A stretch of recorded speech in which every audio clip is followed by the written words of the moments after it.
Olá, pessoal. Começa aqui o programa Biografia. Sempre tem história boa para contar, mas hoje a melhor história que a gente tem para contar é tornar você feliz. Se você está feliz, você vai ficar mais feliz.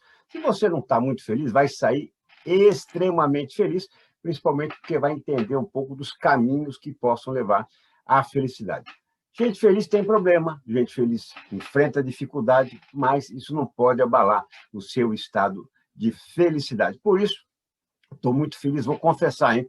Eu roubei ele do Especial Saúde, viu? A doutora Lúcia Belói vai ficar brava comigo. Eu vou biografias para falar sobre felicidade, porque ele é um multiprofissional, né, super eclético. Então, hoje, o professor doutor Paulo Afonso Grangeiro, que é professor associado 2 do campus Centro-Oeste da Universidade Federal de São João del Rei, em Divinópolis, Minas Gerais, professor de felicidade, olha aqui, ó, para os bacharelados em Bioquímica, Enfermagem, Farmácia e Medicina. E olha, tem mais um vasto currículo aqui que o próprio Paulo Grangeiro vai me ajudar a contar. Tudo bem, Paulo? Como é que estão as coisas? Olha, que alegria tê-lo aqui.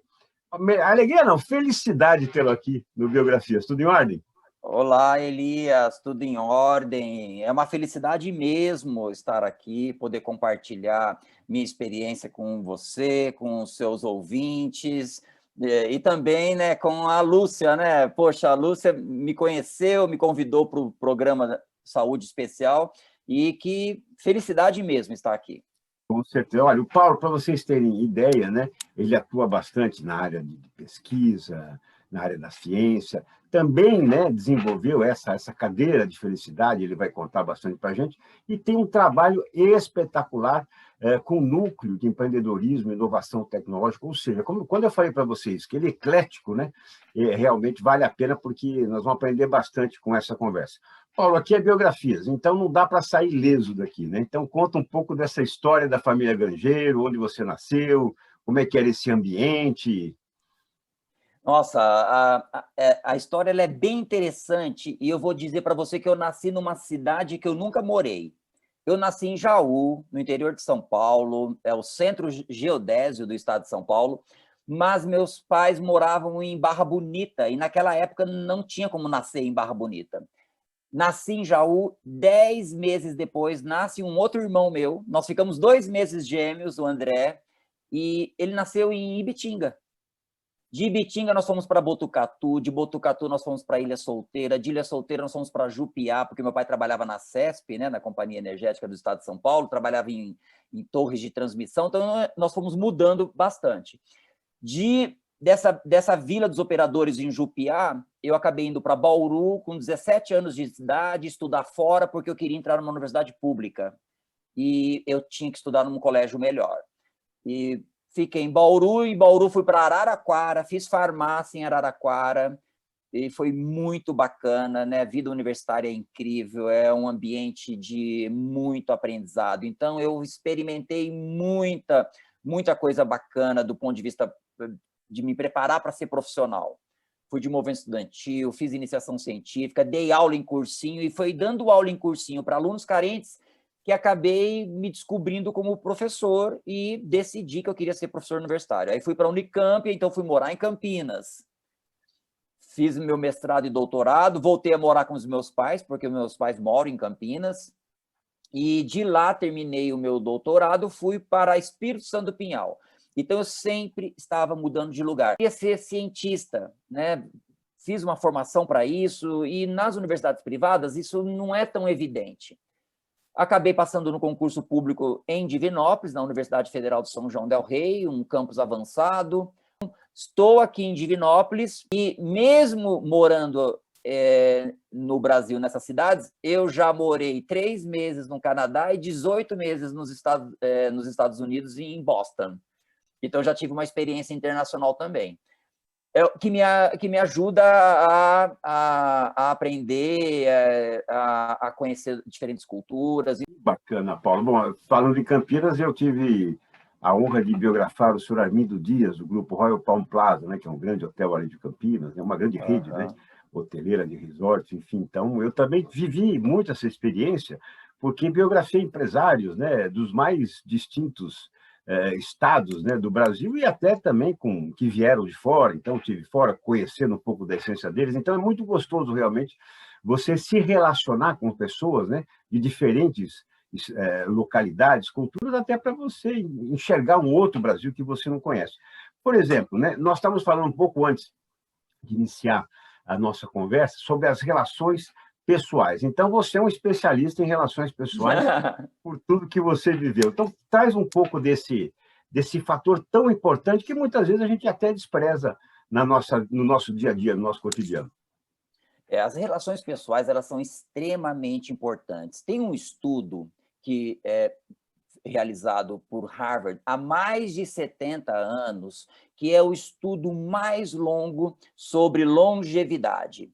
E o que eles perceberam nesse estudo? Né? Eles têm dois grupos, né? Começou, né, há mais de 70 anos, eles separaram em dois grupos, um grupo de estudantes de Harvard, inclusive um dos membros desse grupo já foi presidente dos Estados Unidos, e um outro grupo de jovens da periferia. E o que eles chegaram à conclusão? Olha, mais de 70 anos estudando longevidade e o que torna as pessoas felizes. O que eles descobriram? Que o fator mais importante é relações pessoais. A relação pessoal com a sua família, a relação pessoal com os seus colegas, com os seus amigos. Então, nós precisamos mesmo das relações pessoais. E a pandemia, ela vem impactando de forma muito decisiva nisso, porque nós estamos... apesar, eu não gosto muito de usar o termo isolamento, né? Porque eu não me sinto isolado, eu estou fazendo um distanciamento social. Acho que a gente tem que pensar nisso. Porque a palavra isolamento ela é muito triste, né? Nós temos que utilizar, então, as ferramentas tecnológicas para nos sentirmos mais próximos também dos amigos e dos familiares. Porque se a gente não fizer isso, se a gente realmente se isolar, que é o que acontece com as pessoas que acabam sofrendo de depressão e ansiedade, muito vem por causa desse isolamento, as pessoas que se sentem sozinhas ou que ficam sozinhas. As doenças vêm por causa disso também. Então, a relação pessoal é importante, mas é uma relação pessoal saudável, positiva, não somente com o seu parceiro ou a sua parceira, mas também com os seus amigos. Ela tem que ser saudável, ela não pode ser tóxica. Esse é o experimento mais longo da história feito sobre longevidade e que traz um grande aprendizado. Excelente. Até nós comentamos também, né, que Veranópolis, no Sul, é a cidade brasileira com maior longevidade, né, pessoas que mais passam dos 90 anos no Brasil, então vale a pena depois conhecer um pouquinho desse trabalho. Agora, Paulo, uma coisa muito importante, hoje, assim, eu sou jornalista, né, mas eu estou, assim, obviamente que falar em felicidade em meio à pandemia parece uma agressão, né? Poxa, mas como é que vai ser feliz no meio de uma pandemia? As terminologias que estão sendo usadas, elas realmente são, como você falou muito bem, né? Uma coisa é isolamento, né? Isolamento é uma coisa fria. O distanciamento social é algo que, né, só estou um pouco distante fisicamente, mas não, né, não na essência. Consigo falar, nós estamos conversando aqui, ligar para as pessoas, enfim. Então, muda completamente o enfoque, né? A terminologia muda. Por exemplo, às vezes a gente assiste algumas matérias já trazendo uma notícia muito triste, né? Com mais de 3 mil mortes, quase 4 mil mortes por dia, e não satisfeitos ainda com essa notícia que já é trágica, ainda mostram que nesse dia morreu mais tantas pessoas do que morreu em 11 de setembro, ainda mostram a imagem de um avião entrando no meio de uma torre gêmea, ou seja, né, é uma notícia triste, né, potencializada com a tristeza. Quer dizer, dá para buscar ainda ser feliz, mesmo nesses tempos de pandemia, com essas notícias tristes que a gente tem recebido? Olha, dá sim. E o que a gente precisa fazer é mudança de atitude. Nós temos que enxergar oportunidades nas adversidades. É um momento difícil, é uma adversidade, mas não é um momento que vai ficar para sempre. É assim que a gente tem que enxergar. O otimista, o que ele vê? É um momento, vai passar. Um pessimista acha que isso não vai terminar, e aí ele se entrega mais facilmente. Então, nós temos que ser otimistas, nós temos que enxergar como oportunidade. Várias oportunidades nós podemos ter.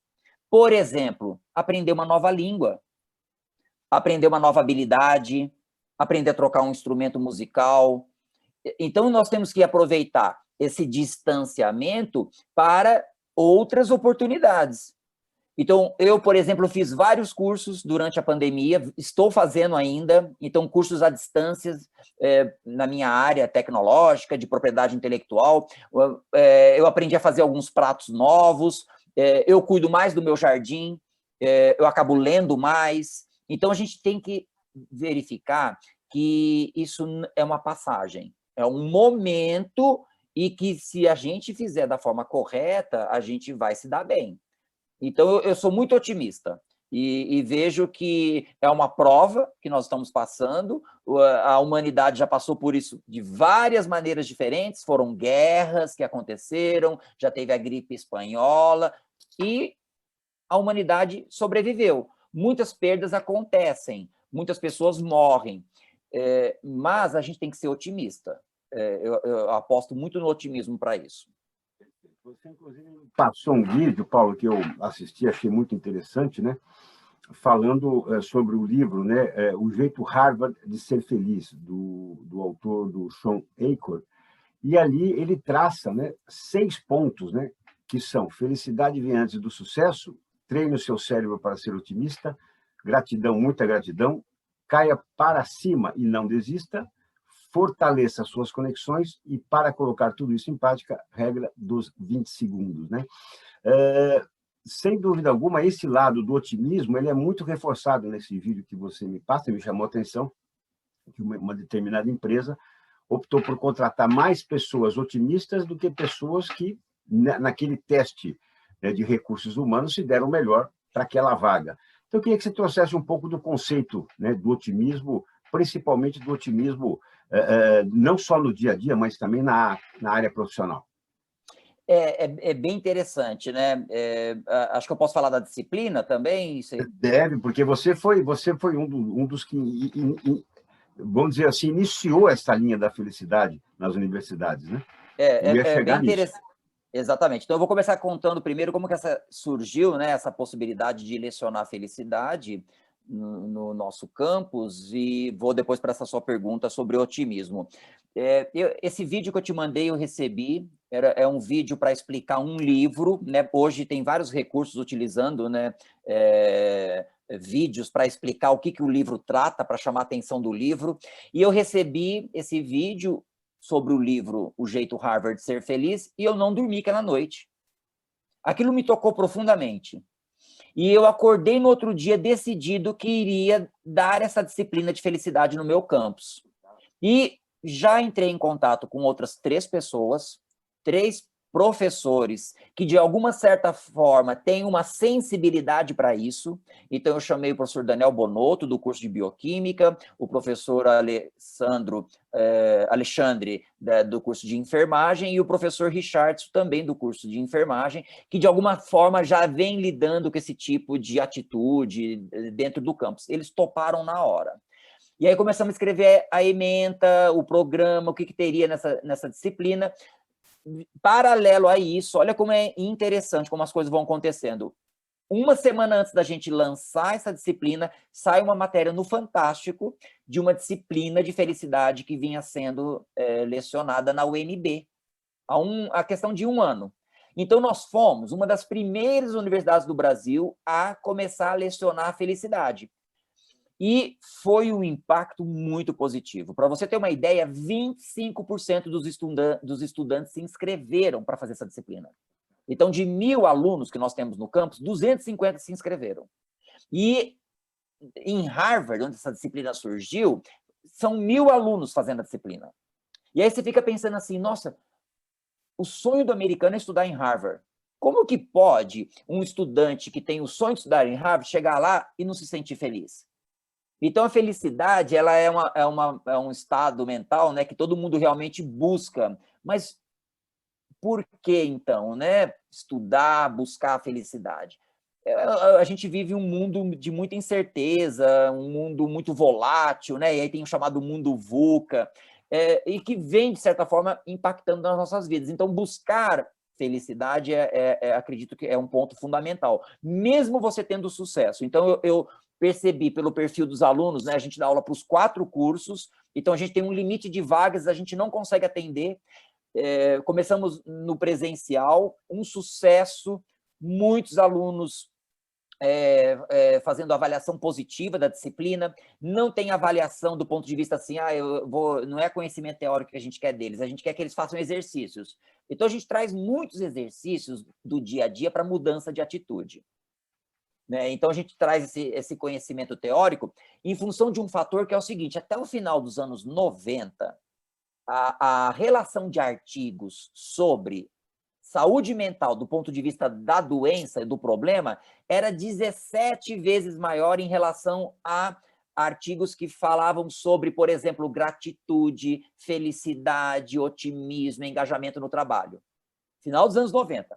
Quando o Martin Seligman, professor da Universidade de Pensilvânia, nos Estados Unidos, junto com o Mihaly, professor da Universidade de Chicago, escreve um artigo sobre psicologia positiva na revista americana de psicologia, na Associação, né, Americana de Psicologia, isso veio como um dia D, né, a mudança de paradigma de que nós também temos que pensar sobre o que dá certo, não somente sobre o que dá errado.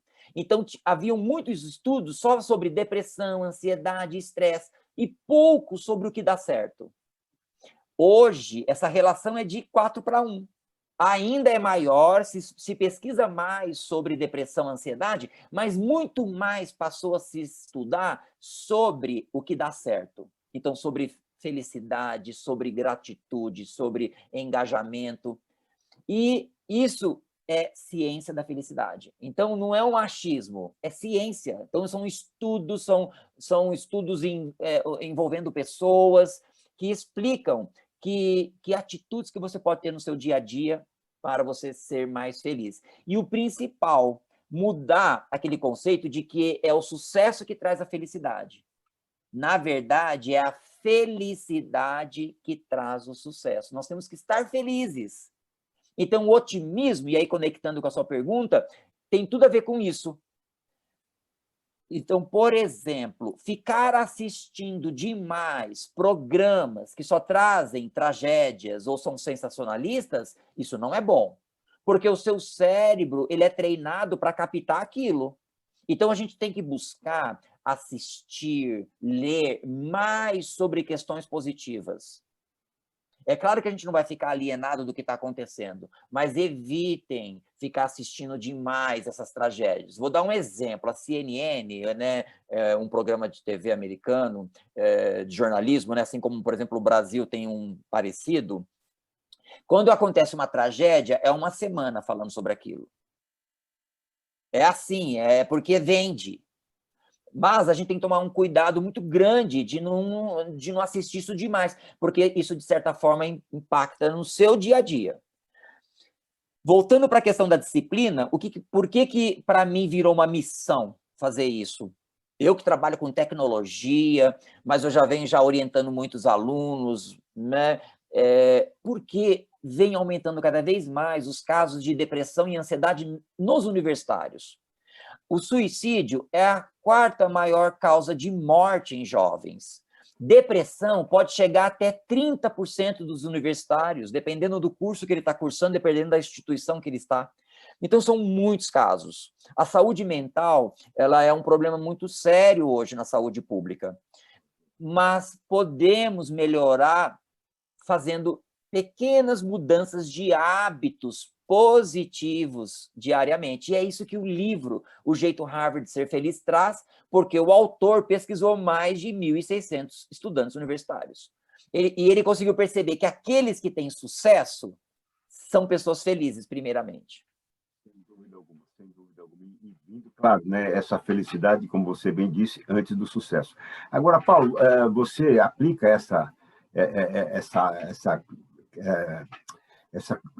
matéria, né, vamos dizer assim, para alunos, né, da área da saúde, que é uma área tensa, né, sem dúvida alguma, uma área de grande imersão, enfim, né, que convive, né, com morte, vida, enfim, essas coisas todas, mas também na área do empreendedorismo, né, onde eu também vivo isso constantemente, e aquela situação do winner, do loser, né, isso vem bombardeando as pessoas, né? Meu Deus do céu, eu sou um perdedor, eu não tenho sucesso na carreira, não sei o quê, ou eu sou, né, muito bem sucedido, que eu tenho um bom carro, tenho um bom cargo, enfim, e aí vai, né?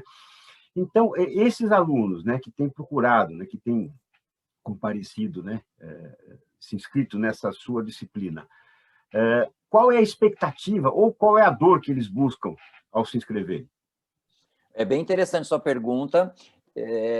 O perfil é de alunos que eles buscam um aprendizado de exemplos de atitudes que eles poderiam mudar no dia a dia deles para serem mais felizes. Então, eles estão buscando conhecimento. Alguns ficam curiosos, porque, nossa, como assim uma disciplina de felicidade? E o que eles querem saber é mesmo o que eles podem fazer para mudar a vida deles. Então, essa é a expectativa. Eu deixo muito claro que não é uma terapia, eu não sou um terapeuta, então isso fica muito claro, mas também deixo muito claro para eles, no início, que não é só pensar que a gente vai ser sempre feliz. Não existe uma fórmula para a gente ser o tempo todo feliz. Nós somos seres humanos. Nós temos que sentir emoções também do tipo tristeza, nós temos que também sentir emoções negativas, porque isso faz parte. Às vezes você tem uma circunstância que é a perda de uma pessoa querida. Agora, nós temos que estar preparados para superar isso. Nós temos que estar mais preparados intelectualmente, emotivamente, para entender que isso é uma passagem, que isso não vai acontecer sempre, e tocar a vida. O problema é que muitas pessoas elas enxergam as dificuldades como se fosse uma barreira para ela, imposta para ela, que ela não tem sorte.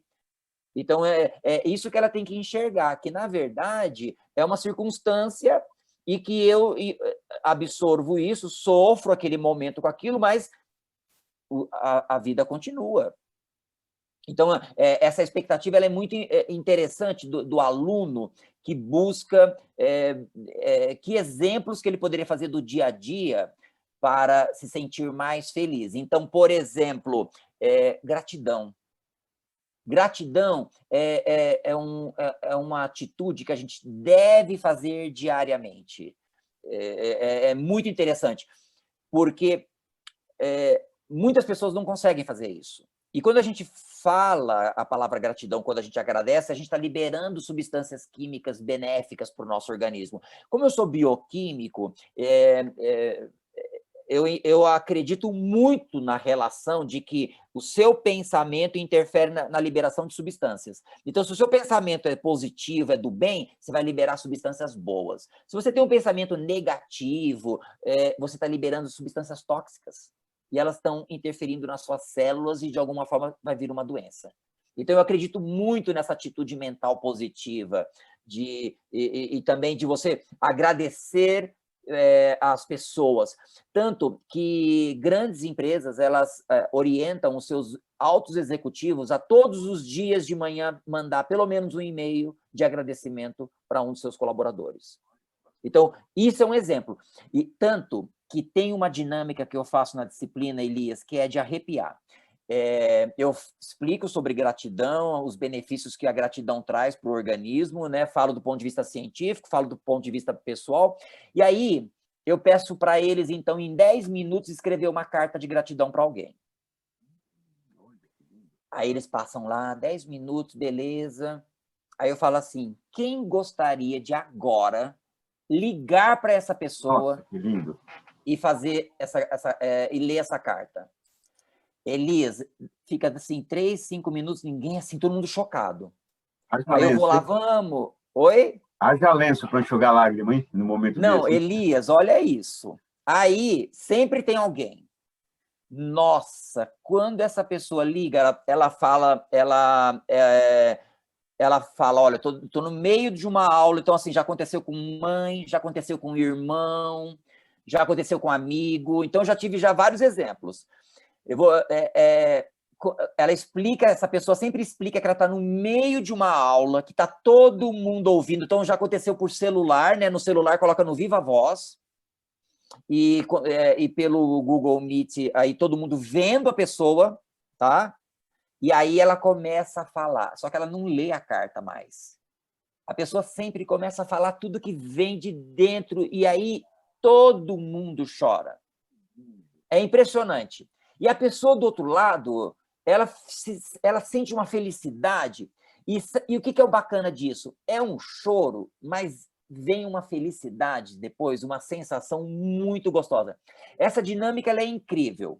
E aí, quem não quis falar, tem que depois ou mandar a carta, e eu sugiro fortemente que ligue ou se encontre com ela. Na pandemia, eu não sugeri que isso acontecesse, mas que ligasse e falasse. E aí depois eu peço para elas contarem a sensação que elas tiveram. Nossa, que coisa linda, Paulo. São incríveis. Isso é um exemplo. Tem um outro exemplo também de atitude que é bem bacana, que são das 3 coisas boas. Tem um artigo científico muito famoso que mostra que quando você escreve 3 coisas boas que aconteceu com você, geralmente mais para a noite, para você poder pegar do dia inteiro, durante 7 dias, isso pode impactar na sua felicidade em até 6 meses lá para frente. Eles fizeram isso, por exemplo, com um grupo de voluntários, e perceberam que aqueles que fizeram isso procuraram menos médicos do que o grupo, né, que, por exemplo, não teve essa intervenção. Então, é um exercício muito simples, você anotar diariamente, durante uma semana, 3 coisas boas que aconteceram com você. Seja uma notícia boa que você recebeu, seja um encontro que você teve, uma coisa legal que você fez, durante uma semana. Esse é um exercício também que eu faço com eles, é muito bacana, vem vários exemplos bacanas. Então, são esses exemplos que a gente traz para o dia a dia desses alunos. Uma outra expectativa também que eles criam, que eu acho que é interessante, que eles falam assim: professor, as disciplinas são muito pesadas. Essa disciplina ela vai ser leve. Então, é muito interessante porque na área médica, o que se aprende aqui? É doença, é doença, é doença, o tempo todo. Lida com doença. Então, a felicidade ela é um contraponto. Ela vem para mostrar que também é possível você trabalhar uma relação com o seu paciente para ele também se sentir melhor, mais feliz e superar a doença. Olha, espetacular, viu, Paulo? E você já deu aqui alguns exercícios, vamos chamar assim, né? Para que a gente possa praticar isso, né? Essa situação, Uhum. por exemplo, de ao final do dia, né? Relacionada, né? Alguns pontos que nos tornaram, que nos fizeram, né? Aquele dia feliz. Agora, há um conceito também que eu entendo que as pessoas confundem, né? Em relação a eu estou feliz ou eu sou feliz, né? O ideal é ser feliz, né? Porque esse estar feliz é uma situação passageira, momentânea, e permitindo com que algum problema abale esse estado de felicidade. É verdade, né? Ser feliz, eu acredito que seria o mais interessante de falar mesmo. Eu sou feliz, né? Agora, acontece que eu não consigo ser feliz o tempo todo, mas o ser feliz seria a frase mais positiva para falar mesmo. Olha, eu sou feliz, mas sei que com felicidade eu recebo uma notícia ruim que vai me dar força para superar, porque a perda é uma tristeza. Agora, uma pessoa que tem depressão, uma pessoa que tem ansiedade e recebe uma notícia ruim, para ela é muito pior. Então, eu quero ser feliz para receber essas notícias e suportar. Porque, gente, a perda de uma pessoa querida, por exemplo, né, ela é muito delicada, né? Você teve uma relação muito forte com ela, mas o nosso ciclo da vida é esse, né?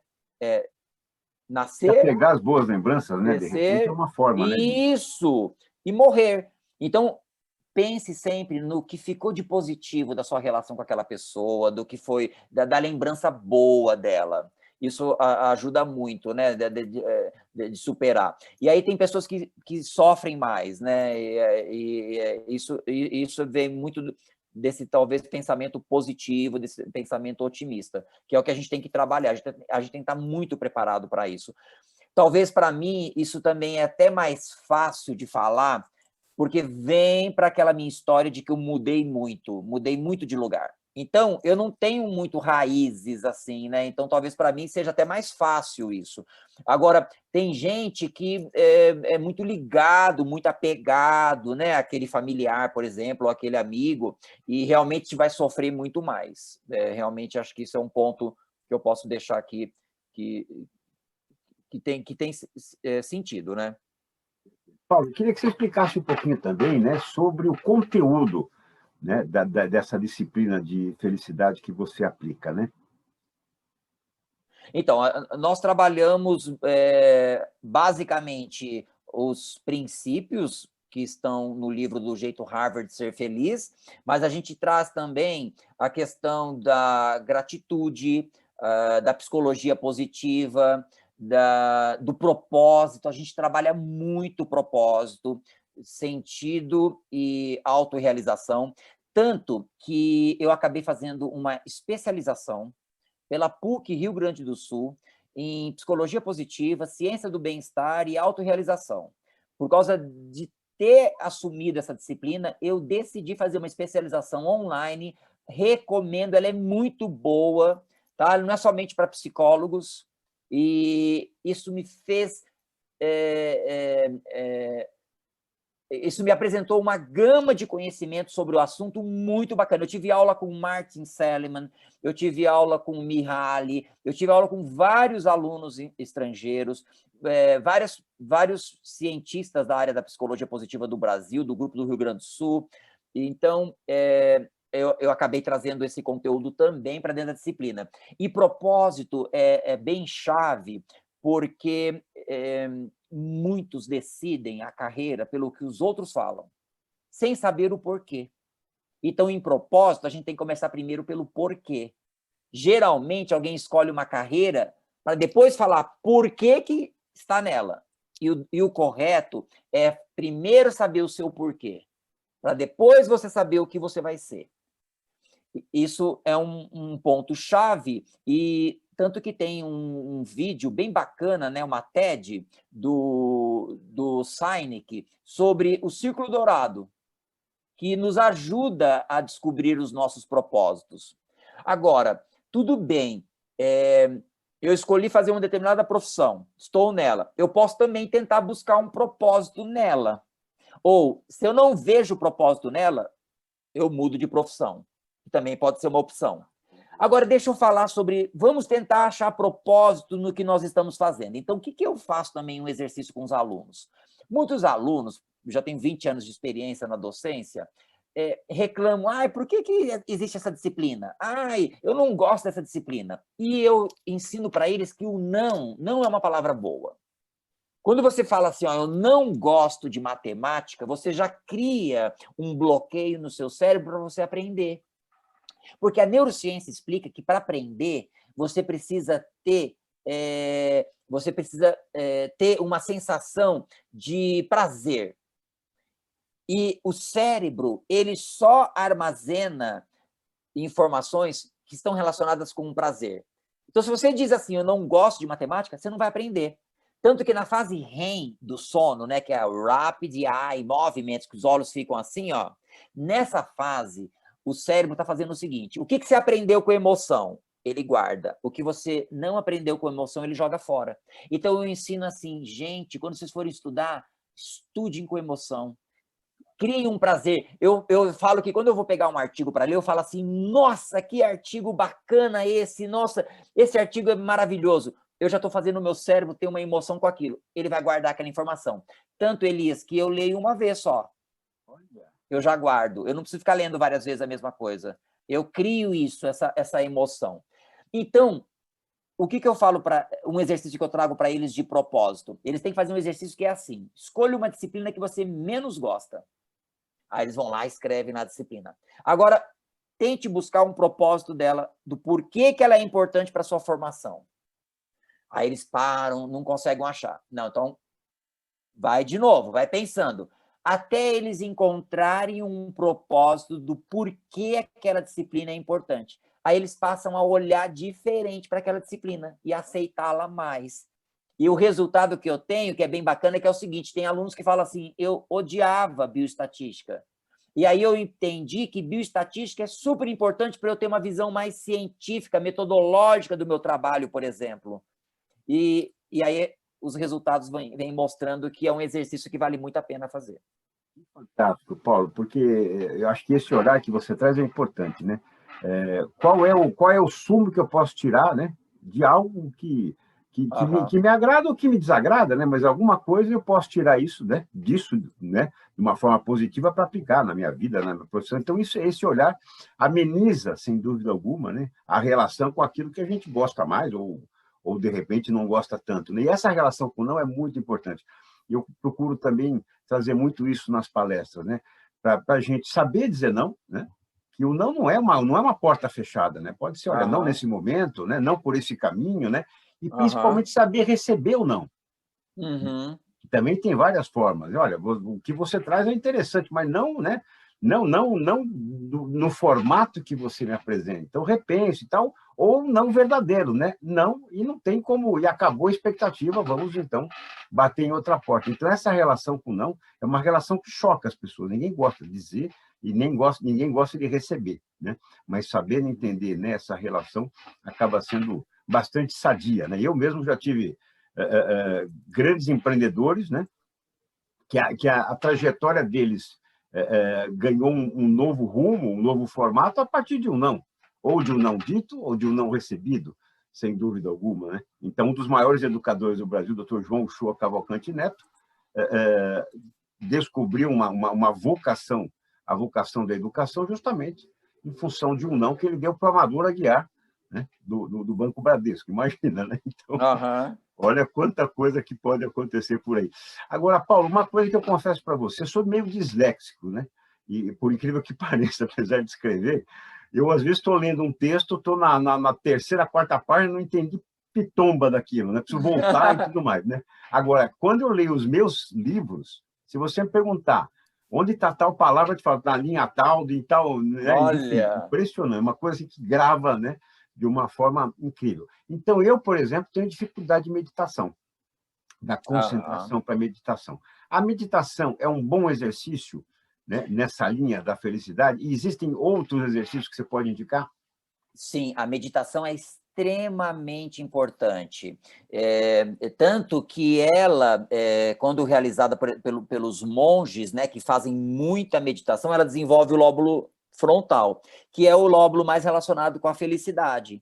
Então, tem muito sentido, sim, fazer meditação. Não é um exercício tão trivial, mas existem várias técnicas, tanto que tem uma meditação que eu aplico com os meus alunos também, que é um exercício, que é a meditação da uva passa.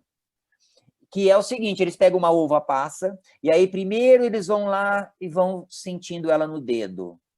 Né? Então, eles têm que fazer tudo devagar, tentando sentir o que tem nessa uva passa, pensando nela. Aí eles vão colocar na boca. Aí, primeiro, eles vão com a língua, só descobrindo pela língua o que tem nessa uva passa, né? Do ponto de vista assim, de textura. Né? E aí, depois, vai mordendo devagar. E aí, depois vai sentindo o sabor. E aí, tudo muito devagar, tem toda uma sequência, tá? De um roteiro que foi criado para isso, e quando engolir devagar também, tentando sentir os diversos sabores que tem nessa uva passa. É um exemplo de uma meditação para poder fazer que você preste mais atenção no que está acontecendo no momento. E aí tem uma outra, que é a Mindfulness, que vem ganhando muito sucesso agora, que é uma meditação para ajudar você a focar no presente. Então, é o pause, né? Fazer o pause, pelo menos 5, 10 minutos, uma meditação diária, para você fazer o seu cérebro parar de pensar em muitas coisas ao mesmo tempo. Então, focar na sua respiração, no ar que entra, no ar que sai. Então, a meditação ela é muito aconselhável, sim, e já existem vários livros sobre mindfulness. Existem algumas técnicas, já existem, por exemplo, aplicativos de celular que ajudam a meditação. A questão, Elias, é hábito. Nós temos que criar hábitos. Por isso que um dos benefícios da felicidade, que tem no livro O Jeito Harvard de Ser Feliz, é a regra dos 20 segundos. Nós somos mérito, hábitos, né? Então, a gente já não gasta energia nenhuma para poder escovar os dentes, porque a gente criou um hábito.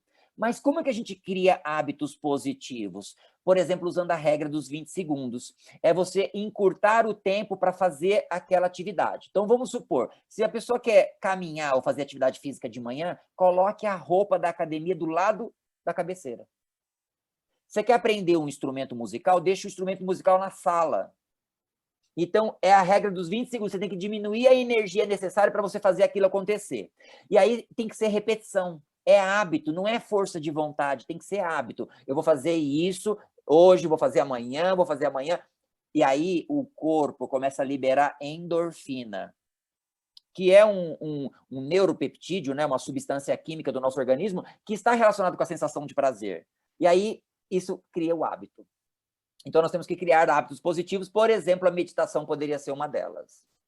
Porque nós temos, infelizmente, também esse hábito de destruir os nossos sonhos, né? A gente cria, né, uma expectativa e depois começa a encontrar um monte de problemas para não alcançar essa expectativa, né? Tanto que tem várias teorias aí de estudos sobre a destruição do sucesso, né?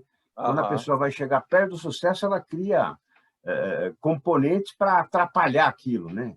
Enfim, existe realmente nessa linha? E tem um ponto que eu gostaria até de voltar, que você falou do fracasso. O brasileiro tem uma cultura de que o fracasso é vergonha. Totalmente diferente da cultura americana. Nos Estados Unidos é assim, erre rápido para você ter sucesso o mais rápido possível.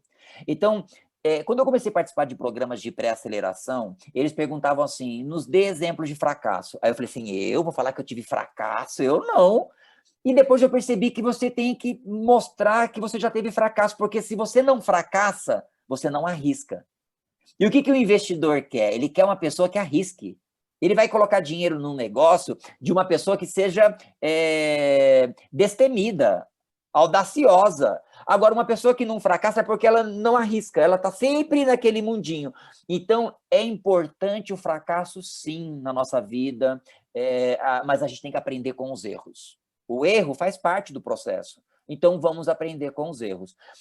Isso tudo a gente vai colocando de alguma forma dentro dos conteúdos da disciplina, tá, Elisa? Então, a gente fala a gente fala também de flow, que é bem bacana, né? Que o Mihaly, lá da Universidade de Chicago, trouxe, né? Tem livros sobre flow. Flow é um estado muito interessante que acontece com os artistas, principalmente, com os escritores. Tenho certeza que você entra em estado de flow quando você está escrevendo seus livros.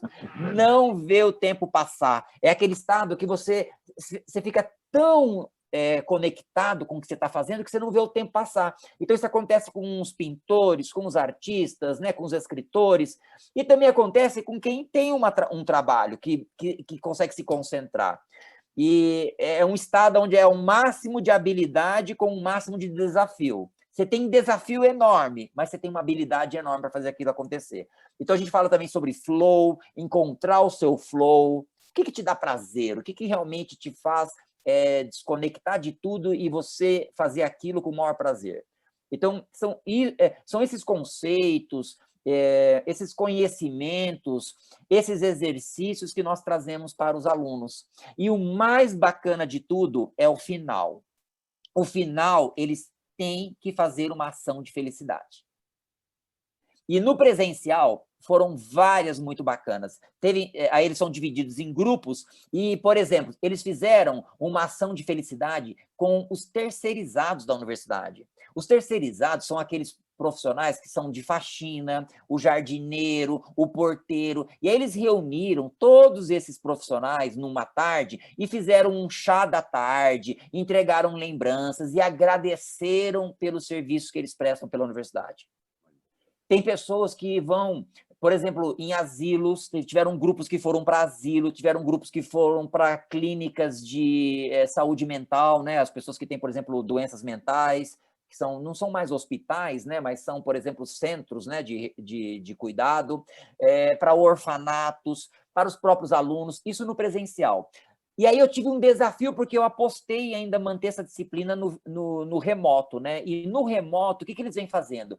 Eles vêm criando redes sociais para trazer mensagens positivas, eles vêm fazendo lives, eles vêm fazendo, por exemplo, entrevistas com pessoas que trabalham meditação, e aí eles fazem uma meditação online. Então, são exemplos bem interessantes de que, mesmo no remoto, a gente consegue mobilizar pessoas para falar sobre felicidade. Olha, fantástico, Paulo, porque o que você passa aqui é que cada um de nós somos um agente transformador, né? A gente tem essa missão, né? Ligar para alguém, enfim, né? Enviar sei lá, um doce para alguém, enfim, tornar, né, o dia dessa pessoa um pouco mais feliz, um pouco mais, enfim, né?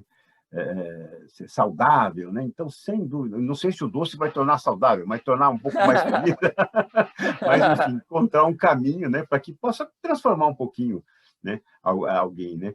Ô, Paulo, eu falei que você é muito eclético, né? Então você também é professor, membro do programa Vivência Universitária em Empreendedorismo e Inovação, né, do governo do Estado de Minas Gerais, coordenador do Núcleo de Empreendedorismo e Inovação Tecnológica, da Incubadora de Desenvolvimento Tecnológico e setores tradicionais do campus das vertentes, né, da Universidade Federal de São João del Rei. E o que eu quero te trazer é o seguinte, por exemplo, eu dei aula por muitos anos e na universidade que eu estava, eu tentei, né, trazer um pouco da mentalidade do empreendedorismo para o jornalismo.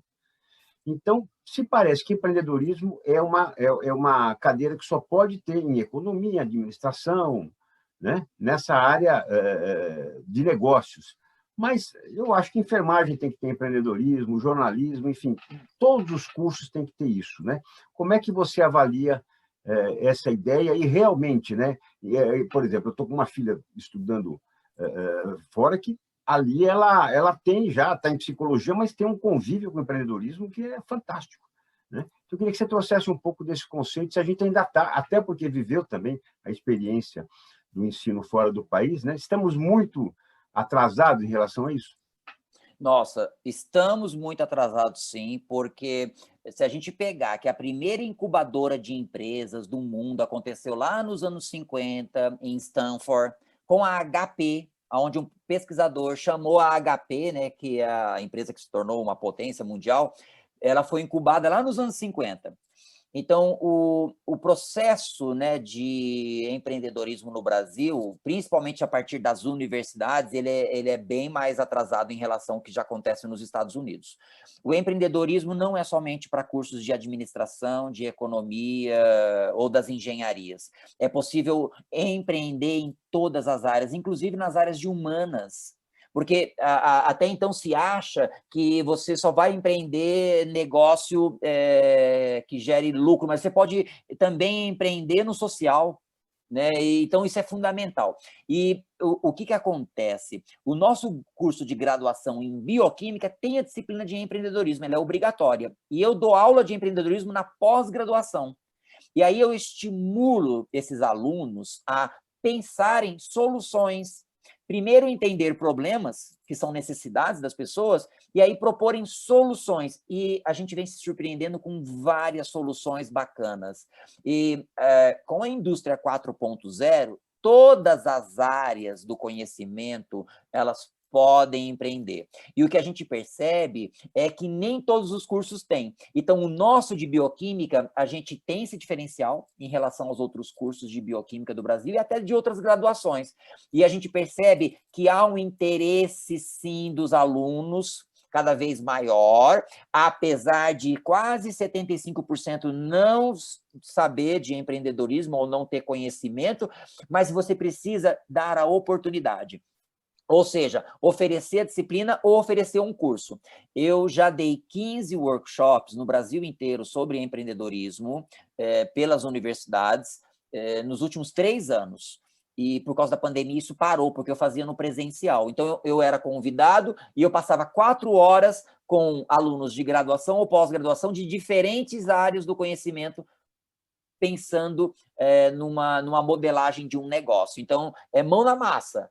Eles escolhem o problema, propõem a solução, vê mercado, vê diferencial competitivo, já cria um modelo de negócio ali em 4 horas. É claro que não dá tempo de validar, mas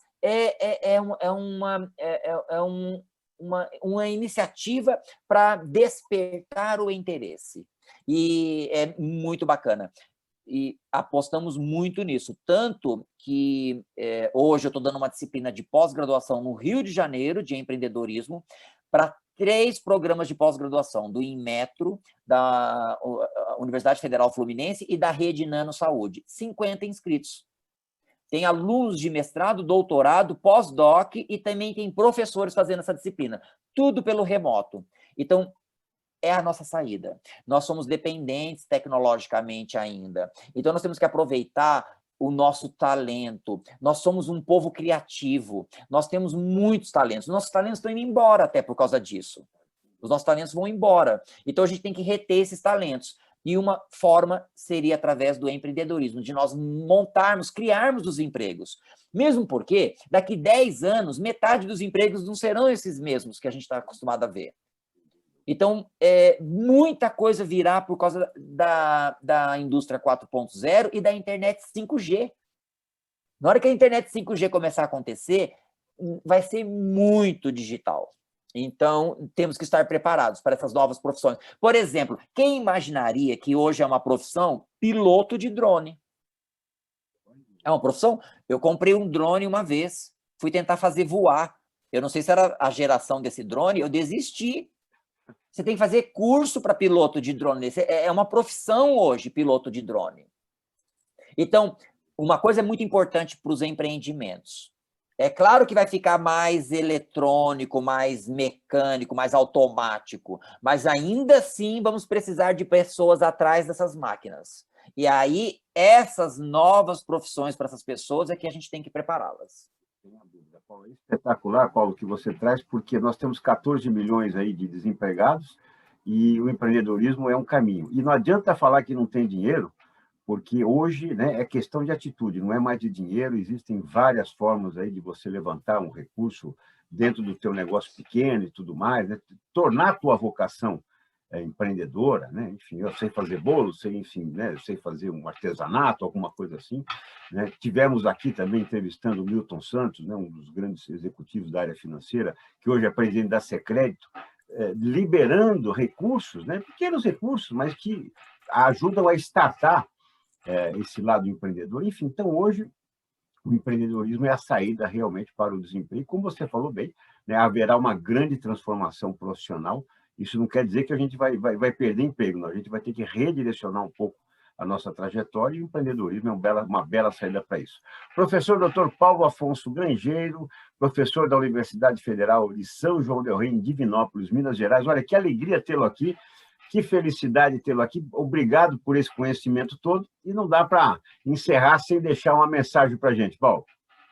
Tá bom, então, olha, eu que agradeço essa oportunidade, é uma gratidão por esse momento. Foi para mim também uma felicidade enorme conversar com você, Elias, e espero, né, que esses vários exemplos que eu dei possam se propagar. Nós temos que trazer essas disciplinas de felicidade para mais universidades no Brasil. Então, entre em contato comigo, eu compartilho o nosso plano de ensino, porque a gente precisa de mais agentes multiplicadores do bem, de pessoas com atitudes positivas. O nosso ambiente universitário tem que ser mais positivo, o nosso ambiente familiar, o nosso ambiente profissional. E essa é a maior mensagem que eu faço, que eu falo, e claro, né, gente, não é um isolamento, né, é um distanciamento. Então, podemos ainda nos comunicar, nos falar. Então, está sentindo sozinho? Ligue para alguém. Tá? Ligue para alguém, converse. É muito importante ter alguém com quem confiar, alguém em que você possa contar o que você está sentindo. Por isso, faça uma lista. Quantas pessoas que você poderia ligar agora que te ouviriam? Isso já é um bom início. Paulo, você falou, olha, me contate e tal, e como é que o pessoal te acha? Então, me sigam nas redes sociais, o meu nome é Paulo Afonso Grangeiro, tanto no Instagram, no Facebook, no LinkedIn, e o meu e-mail, né, pagrangeiro@gmail.com. Então, é fácil de me achar, pode me mandar mensagem pelo direct do Instagram, por exemplo, e vai ser um prazer enorme aí poder conversar com vocês. Então, pagrangeiro@gmail.com, né? E o Grangeiro é com J, o Geiro. Perfeito, muito bem. Então, hoje, olha, tivemos essa conversa deliciosa aqui com o Paulo Afonso Grangeiro, ele que é professor da Universidade Federal de São João del Rei, em Divinópolis, Minas Gerais, falando sobre felicidade, sobre educação no país, também sobre empreendedorismo e muito mais. Então, obrigado por estarem conosco, pela sua companhia, pela sua audiência. Inscrevam-se no canal, que é importante, e até o próximo Biografias. Tchau, pessoal! Tchau, tchau!